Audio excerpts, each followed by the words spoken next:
नमस्कार, एक बार फिर से मैं आप सभी के सामने उपस्थित हूँ बेहद महत्वपूर्ण टॉपिक के साथ। और आज हम बात करने वाले हैं भारत में जो बेरोजगारी दर है, इसको लेकर के एक रिपोर्ट पेश हुई है। इस रिपोर्ट में ये कहा गया है कि भारत की बेरोजगारी दर 4.7% तक कम हो गई है। अब आप सभी का इस पर क्या कहना है कि क्या वाकई बेरोजगारी दर कम हुई है या फिर ये सिर्फ हमें पेपर में दिखाई देता है। मेरा नाम है प्राची मिश्रा और आप सभी का बहुत बहुत स्वागत है संस्कृति आईएएस पर। वीडियो अंत तक जरूर देखिएगा, बहुत ही इंपॉर्टेंट चीजें मैंने इसमें कवर करी हैं। So let's discuss in detail. ठीक है, तो चर्चा में इसलिए है क्योंकि भैया हाल ही में सांख्यिकी एवं कार्यक्रम क्रियान्वयन मंत्रालय है हमारे पास, जिसको हम शॉर्ट में कहते हैं MOSPI। ठीक है, इनके द्वारा एक रिपोर्ट जारी की गई जिसका नाम था पीरियोडिक लेबर फोर्स सर्वे, और इसके अनुसार 2025 में भारत में बेरोजगारी दर कम हुई है, वो भी 4.7%। ठीक है, नवंबर 2025 में कुल बेरोजगारी दर हमारी 4.7 रही। ये अप्रैल 2025 के बाद सबसे निचला स्तर माना जा रहा है। ग्रामीण बेरोजगारी दर 3.9% और शहरी बेरोजगारी 6.5% है। राइट, ग्रामीण बनाम शहरी बेरोजगारी अगर हम परिदृश्य की बात करें तो बेरोजगारी दर की जो स्थिति है उसकी ग्रामीण क्षेत्र में अपेक्षाकृत कम देखने को मिलती है, क्योंकि वो लोग आपका खेती वगैरह में भी लग जाते हैं, फर्दर काम भी कर लेते हैं। लेकिन ये बेरोजगारी दर हमेशा आपको शहरों में ज्यादा देखने को मिलेगी, क्योंकि अगर उनके पास जॉब चली गई तो खेती करने के लिए भी कुछ नहीं है, ठेला वेला वो लगाना कुछ बेटर, कुछ लोग समझते हैं कुछ लोग नहीं समझते। तो मतलब इस काइंड ऑफ चीजें हैं। वर्तमान संकेत बताते हैं कि नए निचले स्तर पर हमारी ग्रामीण बेरोजगारी दर पहुंची है और अप्रैल में ये सबसे न्यूनतम स्तर पर थी। शहरी वाले पॉइंट पर बात करें तो मुख्य आधार तो कृषि सहायक गतिविधियां हैं, इस वजह से यहाँ पर बेरोजगारी दर कम हुई है। वहीं अगर हम शहरी क्षेत्रों की बात करें तो सेवा क्षेत्र और निर्माण गतिविधियां बढ़ने से जो शहरी क्षेत्र है वहां पर बेरोजगारी दर कम हुई है। ये डेटा बता रहा है, ये मैं नहीं कह रही हूँ भाई, मैं मान ही नहीं रही हूँ कम हुई है, बट डेटा में जो कहा गया है वो आपको पढ़ाना कंपलसरी है भाई। मैं अपने पॉइंट से नहीं बता रही हूँ कि कम हुई है नहीं कम हुई है, ये आप मुझे बता सकते हो कमेंट बॉक्स में कि कम हुई है या नहीं कम हुई है, और आपका इस डेटा से कितना मन भर रहा है या नहीं भर रहा है, आपको लग रहा है कि ये सही कहा गया है नहीं कहा गया, तो वो आप मुझे बताइए। आर्थिक अर्थ की बात करें तो ग्रामीण अर्थव्यवस्था में मजबूती और निरंतर रोजगार सृजन हो रहा है। वहीं शहरी रोजगार की अगर हम बात करें तो यहाँ पर स्थिरता आई है और थोड़े बहुत सुधार के संकेत दिख रहे हैं। समग्र निष्कर्ष ये निकलता है कि ग्रामीण क्षेत्रों में रोजगार का सृजन हो रहा है और वहीं शहरी क्षेत्रों में रिकवरी जारी है, लेकिन अंतर अभी बना हुआ है। अब सबसे बड़ी बात की महिलाओं की भागीदारिता की, कि ये जो बेरोजगारी है और हम काम करने लगे हैं तो महिलाओं की भागीदारिता इसमें कितनी है। ठीक है, तो जो हमारा PLFS डेटा है वो सबसे सकारात्मक पहलू दर्शाता है महिलाओं की यहाँ पर प्राथमिकता का, कि महिलाओं का जो अब परसेंटेज है वो बढ़ रहा है। इसमें काम करने वाला महिलाएं काम करना शुरू कर रही हैं। Yes, girls power is everything. चलो भैया, 15 वर्ष से अधिक आयु वर्ग की महिलाओं की बेरोजगारी दर की अगर हम बात करें तो अक्टूबर में थी 5.4%, नवंबर में ये 4.8% हो गई है।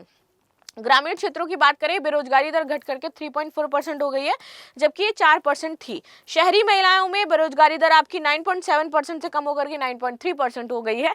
पुरुषों की स्थिति ये बताती है कि इनमें भी कम हुई है, कभी 5.1 हुआ करती थी, अभी है 4.6, और ये दर्शाता है कि लिंग सुधार आधारित जो चीजें हैं इस बेरोजगारी दर और इन सारी चीजों में वो भी देखने को मिले हैं कि महिलाओं का जो प्रतिनिधित्व है धीरे धीरे बढ़ रहा है सारे सेक्टर्स में, which is although good. Now work population ratio की अगर हम बात करें तो जो हमारी वर्क पॉपुलेशन रेशियो है इसमें वृद्धि ये बताती है कि अधिक लोग रोजगार की तलाश में बाजार में प्रवेश कर रहे हैं। अक्टूबर में 52.8% था, जो कि आपका नवंबर में 53.2% हो गया है, यानी कि जॉब सर्च में अब ज्यादा आ गए हैं लोग। ग्रामीण क्षेत्रों में 55.4% था, जो यहाँ पर 56.3% हो गया है। महिलाओं की अगर बात करें, ग्रामीण महिलाएं 36.8 थी, जो कि 38.4 हो चुका है। वहीं महिला जो शहरी क्षेत्र के हैं यहाँ पर 32.5% था, जो कि 33.4% हो गया है। पीरियोडिक लेबर फोर्स सर्वे की अगर हम बात कर लेते हैं, ये भारत सरकार के सांख्यिकी एवं कार्यक्रम क्रियान्वयन मंत्रालय द्वारा एक सर्वेक्षण है जो प्रत्येक साल किया जाता है। इसकी शुरुआत 2017 से हुई और अब ये साल दर साल जो भी बेरोजगारी है उसका अनुमान लगाता है, कितनी कम हुई है, महिला और पुरुष का रेशियो क्या है, उसमें क्या डिमांड क्या सप्लाई है, श्रम बाजार का रुझान देखता है। PLFS की जो प्रमुख विशेषता है कि ये उच्च आवृत्ति पर रोजगार से संबंधित डेटा देता है। शहरी क्षेत्र में हर 3 महीने में ये डेटा दे देता है और ग्रामीण प्लस शहरी का ये वार्षिक डेटा देता है, तो ये वाला इसका वार्षिक डेटा है। ठीक है, चलो भाई, पीएलएफएस में मापे जाने वाले प्रमुख संकेतक, किस आधार पर ये रिपोर्ट निकाली जाती है, ये तो पता होना चाहिए भाई। तो पता है कि बेरोजगारी दर को देखते हुए श्रम बल भागीदारी दर क्या है वो देखी जाती है। इसमें वर्ग पॉपुलेशन रेशियो, आयु, लिंग, क्षेत्र के अनुसार आपकी रोजगार की स्थिति बनाई जाती है भैया। पीएलएफएस 3 आवश्यकताओं, अवधारणाओं पर यह मापता है।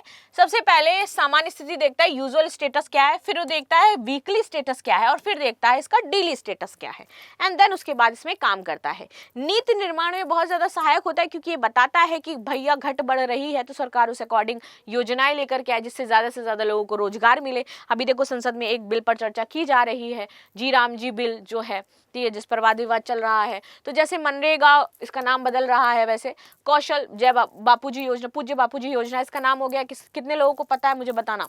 कौशल भारत, स्टार्टअप इंडिया आदि की दिशा में ये काम करने में मदद करते हैं। महिला श्रम भागीदारिता को समझने में मदद मिलती है, और फिर उसके बाद महिला अनुकूल परिस्थितियां तैयार की जाती हैं सेक्टर्स में जहां पर महिलाएं जाकर के जॉब कर सकें। ठीक है।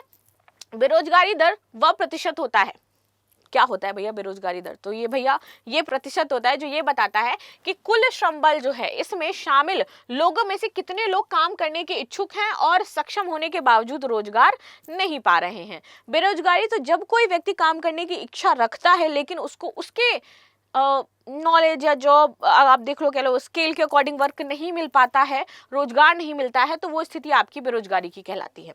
अब आ जाती है इसमें बेरोजगारी के टाइप। ठीक है, क्या है? सबसे पहले हम बात करेंगे घर्षणात्मक बेरोजगारी।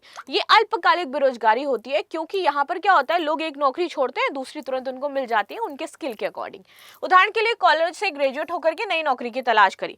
प्राकृतिक और अस्थायी बेरोजगारी ये होती है, कभी कम कभी ज्यादा ऐसे होती रहती है। एक होती है संचारात्मक, ये तब होती है जब कर्मचारियों के कौशल और बाजार की मांग में ज्यादा अंतर हो जाता है। जैसे अगर हम बात करें तो आज एआई की डिमांड है, but our most of the population are not in the trend in the AI sector, and that's why this gap is created so much, right. तो उनको उस जगह पर नहीं मिल रही है जॉब।